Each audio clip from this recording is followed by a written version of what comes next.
Hi everyone, it's April Garwood from Inanimate Studio, and I am working today in my studio because I'm going to be putting together a video to show you how to assemble the pieces of my Roland poncho. The Roland poncho is a free crochet pattern that you can find on my blog. There will be a link for that in the description box. Though there will also be a link to my homepage where you can find my latest and a link to subscribe to my newsletter. I'm going to go ahead and turn the camera around. It may take kind of some fiddling to get the angle just right since I'm working on this big flat surface, but we'll figure it out. And I will show you how to put together the pieces of the Roland poncho. When you make the Roland poncho, there are three pieces that you start by making first. There are going to be two side panels that just look like long, thin rectangles. And there are, did I say three? There are four pieces because there are two center panels. The center panels are this lace pattern. And the way that you are going to put these together is we're going to lay out the two center panels, and these are worked from the bottom up to the top. The bottom edge is going to be a little bit flatter than the top edge. The top edge is kind of scalloped. The top edge is going to go into the center. So I have these two center panels, and the top edges are here close together, leaving a little space between them. The side panels, it's not going to matter that much which way they're going, but if you want to put the bottom edge, you know, at the front, really you could call either side the front, so it's just really not going to matter that much which way it goes. But anyhow, it's going to overlap the edge of the center panels just a little bit. The bottom edges here are, you're going to want those even, and let me see if I can adjust this a little bit better. Okay, so bottom edge is even down here. And on this end, you're going to want these edges to be even as well. And again, the sides are going to overlap just a tiny bit, just by a few stitches. But you might want to make sure that you put your side panels going the same direction. So this side panel here, I have my foundation chain at this end. So I'm going to want to make sure that I do the same thing with my other one, so I'm going to put it this way. Edges overlapping just the tiniest bit, and these edges here even, and these edges here even. So there is an assembly diagram in the pattern that shows you how to lay it out this way, but just in case, now you can see, let me see if I can bring this over here. No, it's not really gonna work. Okay, anyway, you can see how this is laid out. And then you're going to use your main color of yarn that matches your side panels. Pull some of that out, and you're gonna thread it into a yarn needle, which I'm gonna show you how I like to do this. I'll kind of give this some extra twist just because it makes it thin right here between my fingers, and then I bend it into a little loop and am able to work that through the eye of my needle. So I started, this right here is the end of my side panel, and I started by picking this up just a little bit and bringing my needle through here. And I'm just going to leave this end out, and I'm going to weave it in later along with my other ends. And what I want to do here is sew this, these two edges together by working through both thicknesses. But I also want to try and make sure that my stitches aren't going to show, so they need to be small, and it's best if they mimic the stitches I already see on here. So there's a stitch going this way, so I'll go ahead and put my needle through here, and I'll bring it up here. If you mimic the stitches that you already see, then they won't really break up the appearance of your fabric, and so they won't really show. Sorry about that noise. And I see there's a little stitch right here, or a little bit of yarn, going this way, so I'm going to put my needle here and bring it up a little bit further this direction.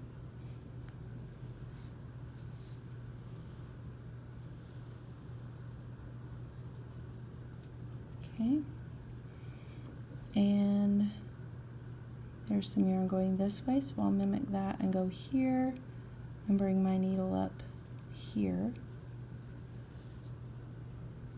So you want to do something kind of like a running stitch or like a back stitch, but mimicking the stitches that you already see so that it's not really going to show.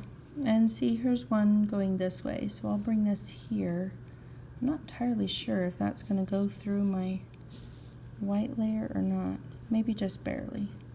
I'll try to make sure it does by kind of making it go this direction. Okay, and then I'll bring this up here.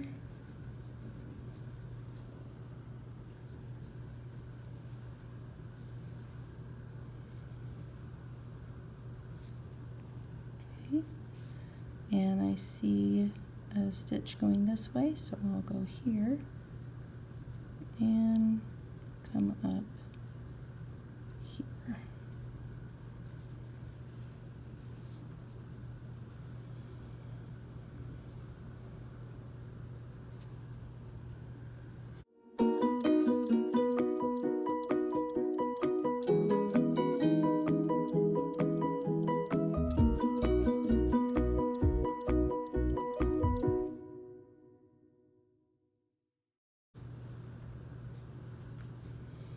Can kind of peel this back and make sure that it's working. It did catch here, but just barely, so I may want to work a little further in or overlap my pieces a bit more.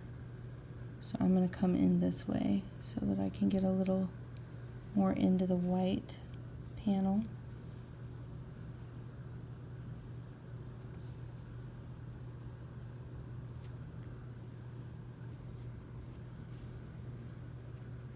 Okay, let's see, I'm going to go here.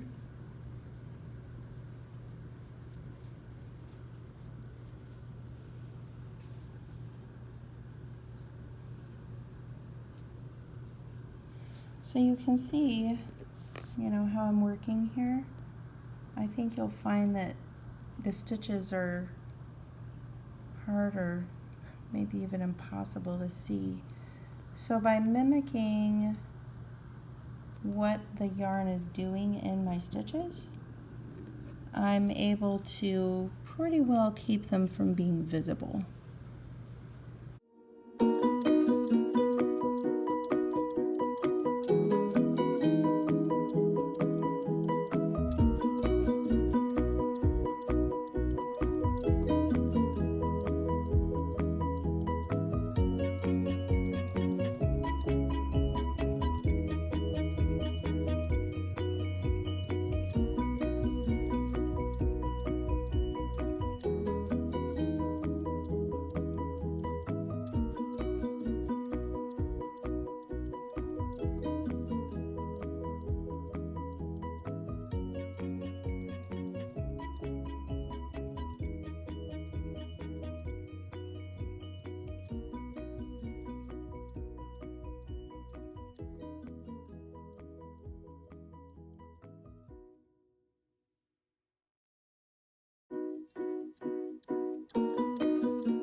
Okay, so I've come to the top of this first center panel. What I could do here is take my working yarn to the wrong side and fasten off and weave that end in. Another option I might consider is just weaving through this section and then continuing to sew this way, because that would give me fewer ends to deal with when I'm all finished. That's probably what I will do. So at this point I would say take your working yarn to the wrong side, weave it in until you get to here. So I will, let's see, bring this over here. Again, mimicking what the yarn is doing on the top side of this.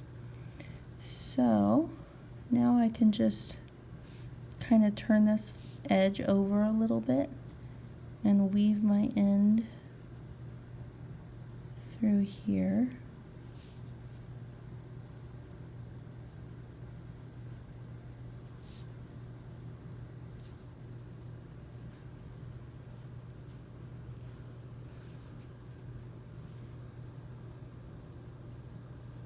Okay. And just a bit further, maybe to here. I want to make sure though that if this spot gets pulled, that I'm not going to pull this up and make it pucker, if that makes sense.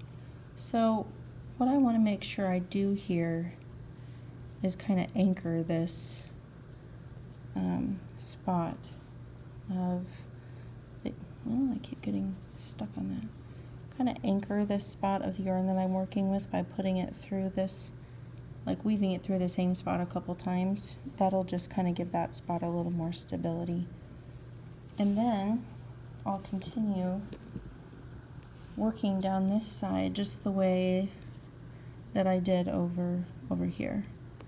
So I'm going to go through here and up here and back up through my side panel so I can get back to the top.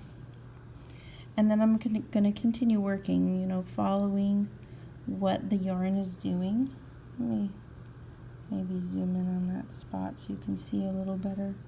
I'm going to follow this little strand of yarn right here and go in here, and I'll go through both thicknesses and just bring my needle up over here.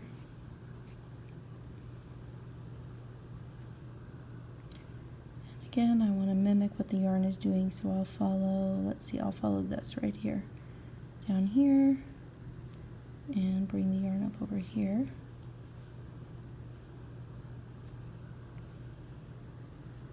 And let's see, I have a strand of yarn going like so, so I'm going to go here.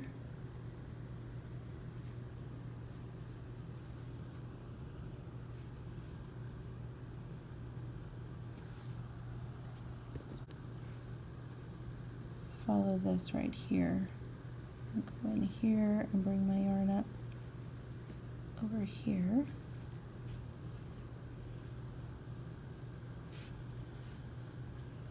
And I'll follow this strand of yarn.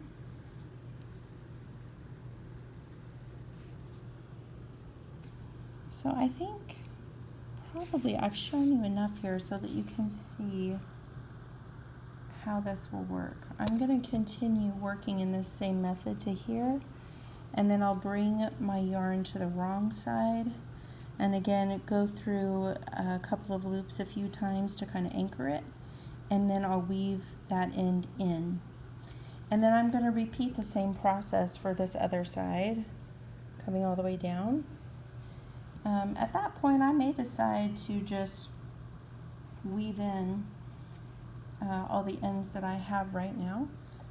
I might just leave them because the next step is going to be to work neckline and edging, and I may just be able to stitch over a lot of my ends in that process. But anyhow, I think this gives you a good idea of how to assemble your Roland poncho. So I'm going to go ahead and wrap it up. Please remember to like, subscribe, comment about the things you want to learn or the patterns you need tutorials on. Share this video with your crocheting friends. Thanks so much. Have a great day.